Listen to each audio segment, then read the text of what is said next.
ప్రియతమ నాయకులైనటువంటి రాష్ట్ర గౌరవ ముఖ్యమంత్రి వర్యులు పెద్ద రేవంత్ రెడ్డి గారు,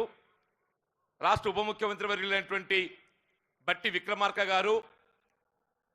పెద్దలు భారీ నీటిపారుదల శాఖ మంత్రులు, గతంలో ప్రదేశ్ కాంగ్రెస్ అధ్యక్షుడిగా బాధ్యతలు నిర్వర్తించినటువంటి ఉత్తమ్ కుమార్ రెడ్డి గారు, ఈ ప్రాంతానికే కాకుండా యావత్ తెలంగాణ రాష్ట్ర యువతకు ఏదైతుందో ఆదర్శంగా నిలుస్తున్నటువంటి ఐటీ పరిశ్రమ శాఖ మంత్రులు మిత్రులు శ్రీధర్ బాబు గారు, సమావేశంలో పంచుకుంటున్నటువంటి మిత్రులు పొన్నం ప్రభాకర్ గారు, మంత్రివర్యులు, అట్లా మిత్రులు కొమ్మటిరెడ్డి వెంకరెడ్డి గారు, ఆర్ఎండ్బి శాఖ మంత్రులు, మా మిత్రులు ప్రదేశ్ కాంగ్రెస్ అధ్యక్షులు,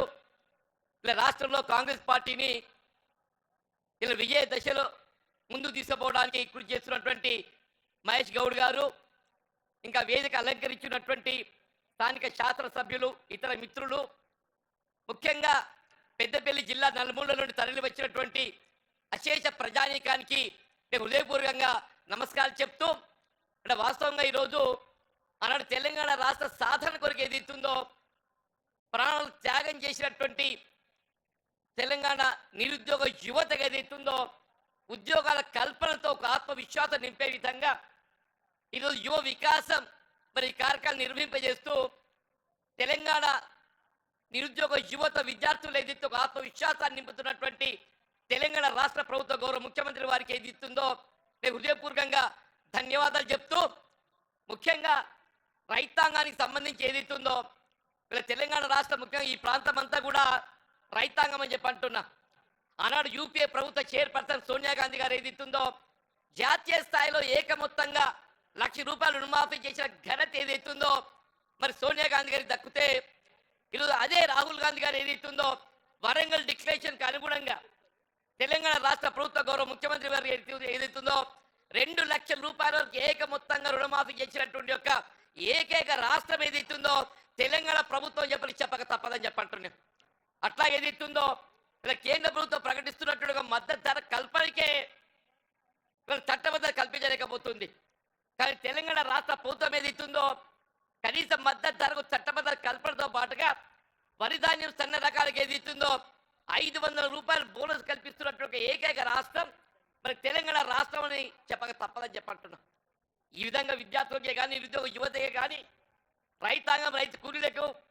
దళితులు బలహీన వర్గాలకు అండగా నిలుస్తున్నట్టు రాష్ట్ర ప్రభుత్వం మీ అందరి యొక్క దీవెనలతో ఏదైతుందో రాబోయే 4 సంవత్సరాలు కాదు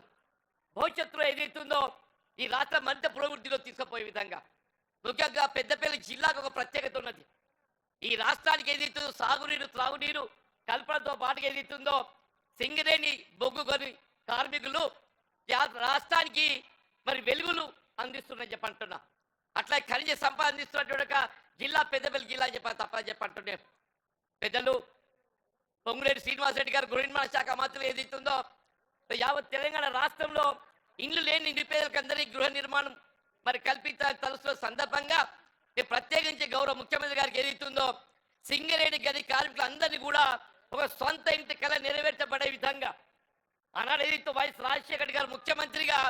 సింగరేణి గది కార్మికులకు అందరికీ వారికి నివాసిత ఉన్న స్థలాలకు పట్టాలు కల్పించింది. వారికి అందరికీ ఏదైతుందో సొంత గృహ మంజూరీ కల్పించి అందరికి ఇంటి వాళ్ళు చేసే విధంగా ఏదైతుందో మరి రాష్ట్ర ప్రభుత్వం మరి వారికి అండగా నిర్వహించాలని కోరుతూ ఈయన నాకు అవకాశం కల్పించినటువంటి యొక్క మిత్రులు స్థానిక అందరికీ స్థానిక శాసనసభ్యులు మిత్రులు రాజ్ ఠాకూర్ గారు, లక్ష్మణ్ కుమార్ గారు అందరినీ హృదయపూర్వకంగా ధన్యవాదాలు చెప్తూ సెలవు తీసుకుంటున్నాను.